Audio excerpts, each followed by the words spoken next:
Iran દ્વારા ભારતીય નાગરિકો માટે એક મોટો નીતિગત ફેરફાર કરવામાં આવ્યો છે। પ્રવાસનને પ્રોત્સાહન આપવા માટે ફેબ્રુઆરી 2024માં શરૂ કરાયેલી વિઝા મુક્તિ વિઝા ફ્રી સુવિધા ઈરાને હવે સ્થગિત કરી દીધી છે। ઈરાની દૂતાવાસે એક્સ પર પોસ્ટ કરીને સત્તાવાર રીતે જણાવ્યું છે કે સામાન્ય પાસપોર્ટ ધરાવતા ભારતીય નાગરિકો માટે આ નિર્ણય 22 નવેમ્બર 2025થી અમલી બનશે। આ તારીખ પછી ઈરાનમાં પ્રવેશવા અથવા ત્યાંથી પસાર થવા માટે વિઝા મેળવવો ફરજિયાત રહેશે। આ નિર્ણય પાછળનું કારણ વિદેશ મંત્રાલયે સ્પષ્ટ કર્યું છે।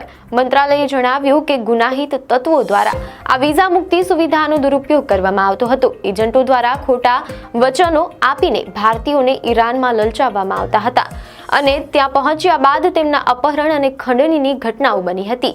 આવી ઘટનાઓને અટકાવવા ઈરાની સત્તાવાળાઓએ આ પગલું લીધું છે। ભારતીય નાગરિકોને ગેરકાયદેસર પ્રવાસ ઓફર કરતા એજન્ટોથી દૂર રહેવા માટે ખાસ ચેતવણી પણ આપવામાં આવી છે। આવી જ ન્યૂઝ અપડેટ માટે ધ લોકસત્તા પેજને ફોલો કરો।